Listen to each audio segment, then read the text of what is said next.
3 लाख से ज्यादा लोगों की जान लेने वाले वायरस की उत्पत्ति कहां से हुई?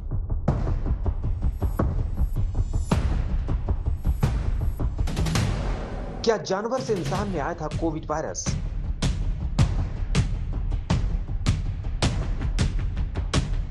क्या वुहान की प्रयोगशाला में हुआ था जानलेवा कोविड वायरस का जन्म?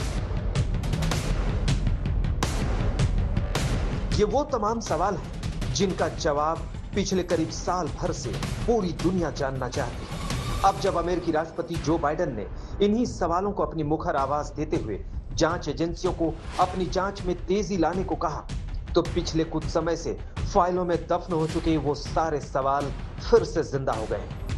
आइए आपको बताते हैं मोटे तौर पर इस मामले में नया क्या हुआ है। अमेरिकी राष्ट्रपति जो बाइडेन ने कोविड-19 वायरस की उत्पत्ति की जांच के आदेश दिए।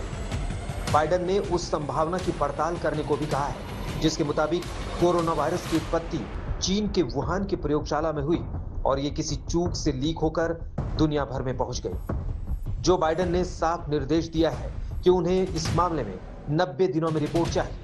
पूरी जांच में खुफिया एजेंसियों की मदद अमेरिका की नेशनल लैब एजेंसियां भी करेंगी।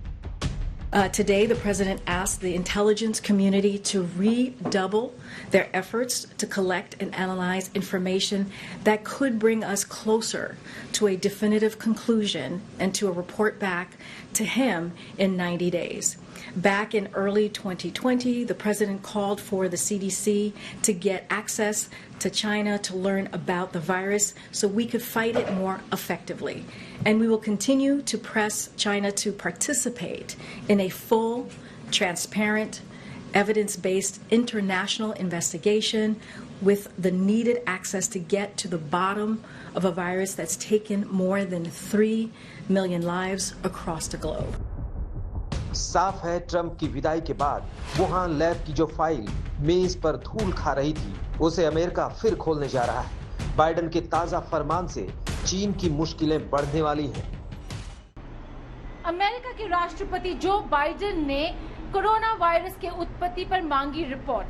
90 दिन के अंदर इंटेलिजेंस कमेटी को ठोस सबूत के साथ रिपोर्ट देनी होगी कि क्या कोरोना वायरस नेचुरल है या फिर वुहान वायरोलॉजी इंस्टीट्यूट के एक्सपेरिमेंट का नतीजा।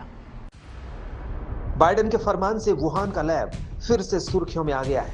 पिछले साल जब अमेरिका कोरोना की प्रचंड जानलेवा लहर से जूझ रहा था, तब तत्कालीन राष्ट्रपति डोनाल्ड ट्रंप बार-बार ये आरोप लगा रहे थे कि दुनिया को मौत की सौगात चीन के वुहान लैब से मिली। उन्होंने कोविड-19 को चीनी वायरस तक कहना शुरू कर दिया था।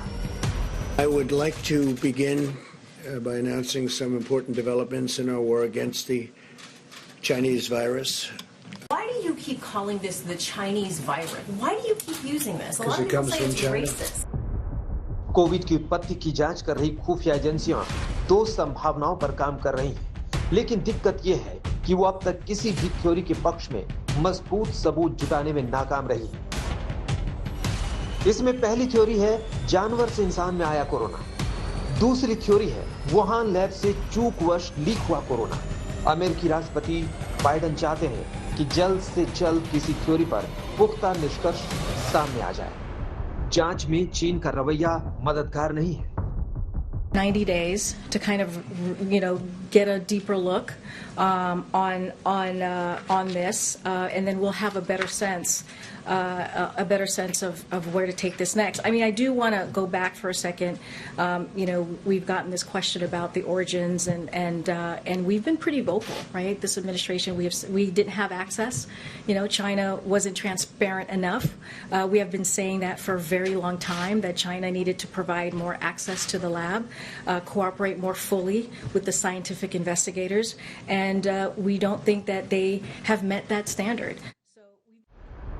2020 की शुरुआत में जब अमेरिका में कोविड की पहचान हुई, तभी से दुनिया का सुपर पावर इसकी जड़ तलाशने में जुटा है।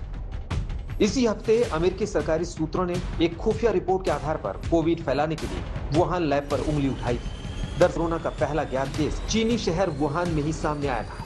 तभी से चीन सवालों के घेरे में है। कोरोना से पूरी दुनिया में करीब 35 लाख लोग अपनी जान गंवा चुके हैं। दिल्ली से गीता मोहन के साथ आज तक ब्यूरो।